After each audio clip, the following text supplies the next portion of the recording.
안녕하세요. 날마다 기막힌 종의 박종호 목사입니다. 오늘도 새로운 하루 주님의 은혜의 평강이 여러분들과 함께 하시기를 주님의 이름으로 기도합니다.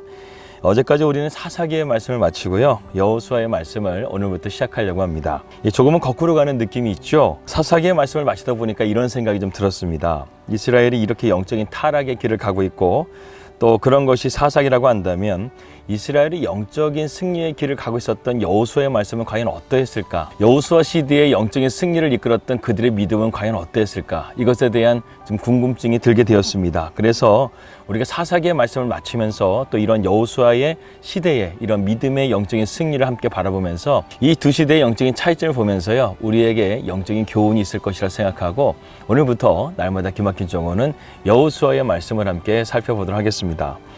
요즘 시대를 보게 되면 코로나, 재난, 또 그리고 전쟁 등으로 여러 가지 혼란한 시대를 우리는 살아가고 있습니다. 그러면서 우리 가운데 두려움이 점점 우리를 휘어감고 있는 것이죠. 두려움은 처음에는 아무것도 아닌 것처럼 느껴지지만 이것을 그대로 방치해두게 되면 거대한 적으로 발전하게 된다는 것입니다. 그래서 두려움의 문턱을 넘지 못하게 되면 삶은 살수록 축소되어지고 허약해지고 또 피폐해질 수밖에 없다는 것이죠. 이스라엘 백성들은 가나안 땅을 약속받았지만 자주 멈칫거렸습니다. 그런 탓에 광야길을 모질게도 길게 걸었다는 것이죠. 자신들이 만든 그 미로에 갇혀버리게 된 것입니다. 그래서 여호와의 신앙은 좀처럼 찾아보기가 힘들었고 입에서 나오는 것은 그들 안에서 원망과 불평밖에 없었다는 것이죠. 그래서 가나안 땅은 그들에게 막연한 신기루와 같았습니다. 이미 그들은 가보지도 않고 패배주의에 빠졌다는 것이죠. 이것이 바로 무엇으로부터 왔다는 거예요? 그들 안에 두려움으로부터 시작됐다는 것입니다. 더군다나 지금 여호수아의 말씀을 시작하면서 그들의 영적인 지도자였던 모세까지 죽은 상황입니다. 그리고 하나님은 여호수아를 그 다음 지도자로 삼으신 것이죠. 여호수아 자신도 이러한 두려움을 느끼는 것은 마찬가지였습니다. 그는 40년의 시간 동안 모세의 곁에서 분명히 보았죠. 이스라엘 백성이 얼마나 목이 곱고 고집불통이고 은혜를 모르고 불평과 원망 가운데 살았는지를 보았다는 것입니다. 그렇기 때문에 이 백성을 이끌고 간다는 것은 그야말로 어려운 일이라는 사실을 그 자신도 알고 있었다는 것이죠. 이때 두려움에 떠는 여호수아에게 하나님은 말씀하십니다. 여호수아에게 내가 너와 함께하면 할 수 있다라는 그 믿음을 가지라고 하나님께서 말씀해 주시죠. 여러분, 우리의 삶도 마찬가지예요. 우리의 삶의 믿음의 한 단계를 더 업그레이드하기 위해서는, 한 단계 더 나아가기 위해서는 우리에게는 이러한 믿음의 진보가 필요합니다.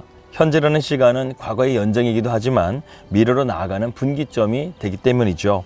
그렇기 때문에 오늘이 참 중요합니다. 오늘 우리가 살아가는 삶이 참으로 중요하다는 것입니다. 오늘 우리의 믿음의 발걸음이 우리의 미래를 결정짓는다는 것이죠. 믿음이 뒤처지지 말고 우리가 앞으로 계속해서 전진해 나가야 됩니다. 앞으로 우리는 여호수아의 말씀을 통해서 이러한 믿음의 전진을 이루어서 하나님이 주신 약속의 땅을 정복하고 차지할 수 있는 우리 날마다 기막힌 정오 식구들 되시기를 주님의 이름으로 기도합니다. 이 여호수아 1장은 새로운 터닝 포인트의 시작입니다. 그렇기 때문에 그 신호가 바로 모세의 죽음으로부터 시작된다는 것을 우리는 볼 수 있습니다. 한 세대가 지나갔다는 것이죠. 여러분, 모세가 누구입니까? 모세는 바로 이스라엘 백성들의 상징적인 인물입니다. 그래서 이스라엘 사람들의 이름을 보게 되면 모세라는 이름을 가장 많이 쓴다고 합니다. 그만큼 그의 독보적인 리더십을 본받고 싶어하는 마음이겠죠. 그런데 그러한 희망이자 영웅이 지금 죽어버린 상황입니다.